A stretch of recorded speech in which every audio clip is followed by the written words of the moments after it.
Maiden without hands. A miller who was so poor that he had nothing else but his mill and a large apple tree behind it went into the forest to fetch wood. While there, he met an old man who said, "Why are you torturing yourself so much? I'll make you rich if you promise to give me what's behind your mill. In 3 years I'll come and fetch what's mine."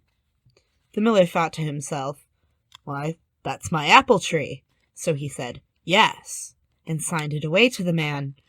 When the miller returned home, his wife said to him, "Tell me, miller, how did all this wealth suddenly get into our house? All at once I've discovered our chests, and boxes are full of money." "It's from a stranger I met in the forest," he said. "He promised me great wealth if I agreed in writing to give him what's behind our mill." "Oh, husband," his wife exclaimed in dread. "This is terrible. That was the devil. He didn't mean the apple tree, but our daughter, who was behind the mill sweeping out the yard."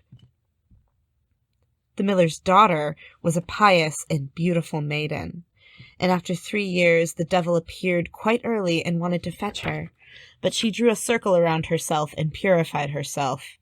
Consequently, the devil couldn't get near her, and he said angrily to the miller, "I want you to take all the water away from her so she can't wash herself anymore. Then I'll have power over her."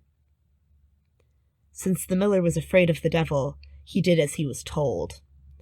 The next morning the devil came again, but she wept on her hands and washed herself with her tears so that she was completely clean. Once more, the devil couldn't get near her and said furiously to the miller, "Chop off her hands so that I can grab hold of her." The miller was horrified and replied, "How can I chop off the hands of my own dear child? I won't do it." "You know what? Then I'll take you instead if you don't do it." The father was so terribly scared of him that in his fear he promised to do what the devil commanded. He went to his daughter and said, "My child, if I don't chop off both your hands, the devil will take me away, and in my fear I promised I'd do it. Please forgive me." "Father," she answered, "do what you want with me." Then she extended both her hands and let him chop them off. The devil came a third time, but she had wept so long and so much on her stumps that they too were all clean, so he lost any claim he had to her. Now, since the miller had gained so much wealth thanks to his daughter, he promised her that he would see to it that she live in splendor for the rest of her life. But she didn't want to remain there. "I want to leave here, and shall depend on the kindness of people to provide me with whatever I need." Then she had her maimed hands bound to her back, and at dawn she set out on her way and walked the entire day until it had become dark and she had reached the king's garden. There was a hole in the hedge of the garden, so she went inside of the hole and found an apple tree that she shook with her body. When the apples fell to the ground, she leaned over and lifted them with her teeth and ate them. She lived this way for 2 days. But on the third, the guards came and saw her. So they seized her and threw her into the prison house, and on the next day she was led before the king and was to be expelled from the country. "Why?" cried the prince. "It would be better if she looked after the chickens in the courtyard." And so she remained there for some time and looked after the chickens. Meanwhile, the prince saw her often and became very fond of her.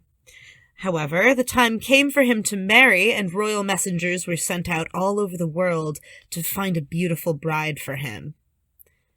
"You don't have to send out messengers to search so far," said the prince. "I know a bride who is very close by." The old king reflected and tried to think of a maiden, but he wasn't familiar with any young lady in his land who was beautiful and rich.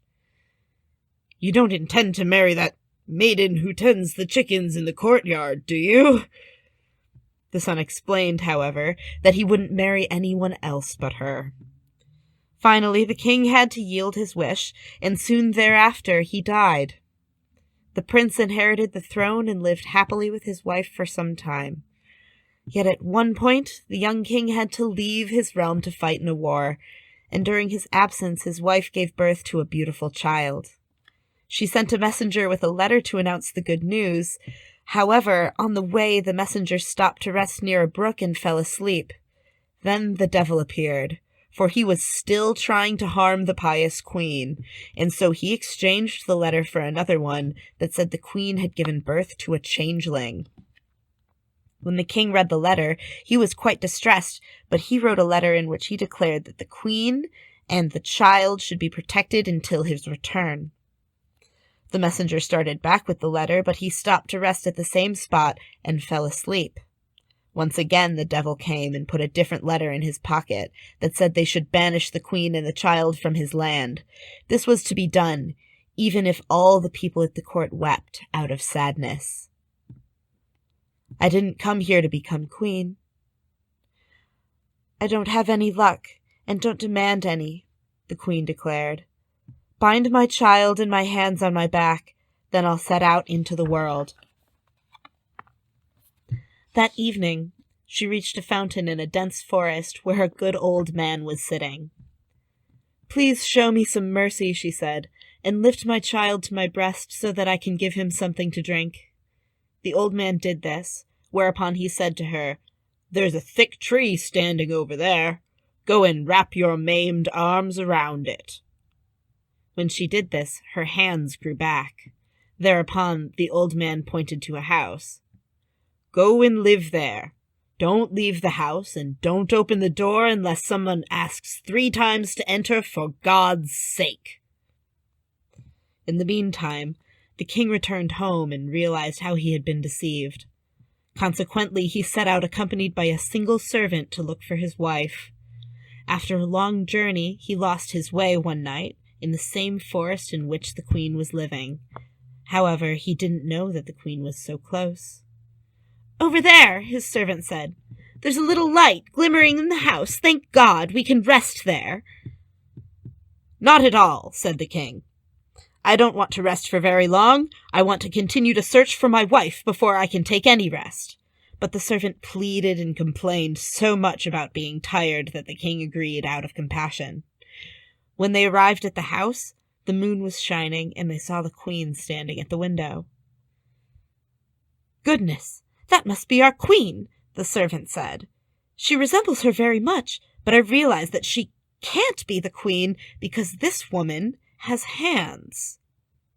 The servant requested lodging for the night, but the queen refused because he did not ask for God's sake. So he wanted to move on to look for another place to spend the night. Then the king himself stepped forward and cried out, For God's sake, let me enter! I can't let you enter until you ask me 3 times for God's sake. And the king asked another 2 times for God's sake. She opened the door. Then his little son came skipping towards him and led the king to his mother, and he recognized her immediately as his beloved wife. The next morning, just as they left the house and began traveling together to return to their country, the house vanished right behind them. The end.